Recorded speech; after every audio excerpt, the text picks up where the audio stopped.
Please subscribe my channel and like my videos.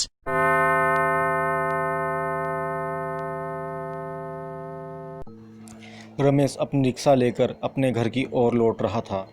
रात के लगभग 11 बजे हुए थे। पूरे दिन रिक्शा चलाकर वह थक गया था। सर्दियों का समय था, दूर दूर तक उसे कुछ दिखाई नहीं दे रहा था। वह धीरे धीरे रिक्शा में पैडल मारता हुआ जा रहा था। बीच बीच में उसे कुत्तों के भौंकने की आवाज़ आ रही थी। कुछ दूरी पर चलने पर उसे एक औरत दिखाई दी। उस औरत ने उसे रुकने का इशारा किया। रमेश सोचने लगा कि इतनी रात गए वह इस सुनसान रास्ते पर क्या कर रही है। तभी वह औरत चुपचाप उसकी रिक्शा में बैठ जाती है। तब रमेश उससे पूछता है कि मैडम, कहाँ जाना है आपको? लेकिन वो औरत चुपचाप हाथ के इशारे से उसे चलने के लिए बोलती है। रमेश चलने लगता है। काफ़ी दूर चलने के बाद रमेश ने उस औरत से फिर से पूछा कि मैडम, हम काफ़ी दूर आ गए हैं, आप बताएं कि आपको कहाँ जाना है। तब वो पहली बार बोलती है कि तुम चलते रहो, तुम्हें मैं बता दूंगी कि मुझे कहाँ जाना है। कुछ दूर चलने पर रमेश को ध्यान आता है कि रास्ते में जो जंगल पड़ता है वहाँ एक औरत का खून हो गया था और कहा जाता है कि वह औरत एक चुड़ैल बन गई है। लेकिन रमेश इन सब बातों में विश्वास नहीं करता था।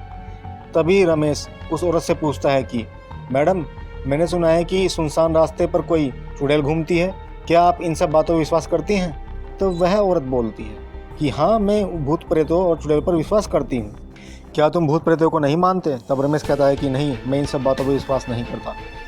तो वह औरत उससे फिर से कहती है कि भूत प्रेतों और चुड़ैलें तो होती हैं, और मैंने तो सुना है कि वो औरत जो चुड़ैल बन गई है वह रास्ते में आने जाने वालों से लिफ्ट लेती है और लिफ्ट लेकर उन्हें बेदर्दी से मार डालती है।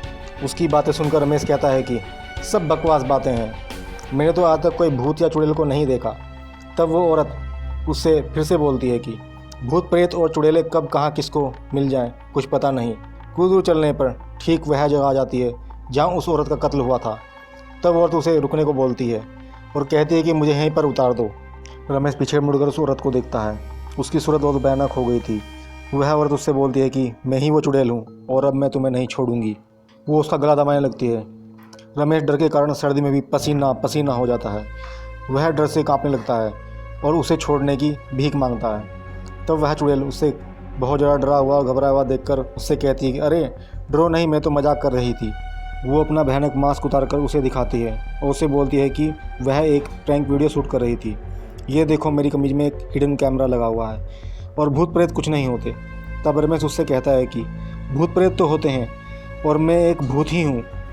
तब वो बोलती है कि अरे अब तुम मजाक कर रहे हो। तब रमेश उसे अपने पैर देखने के लिए बोलता है। जब वो उसके पैरों को देखती है तो पाती है कि उसके दोनों पैर उल्टे थे। तब रमेश एक भयानक हंसी हंसने लगता है और हवा में लहराने लगता है। औरत वहीं डर के कारण ज़मीन पर गिर जाती है और उसकी मौत हो जाती है। जब सुबह डॉक्टर उसका पोस्टमार्टम करते हैं तो पता चलता है कि उसकी मौत एक हार्ट अटैक से हुई है। दरअसल रमेश की मौत उसी रास्ते पर एक भूतिया प्रैंक के कारण 1 महीने पहले ही हो गई थी। मैं हूँ योगेश और ये थी आज की सच्ची घटना।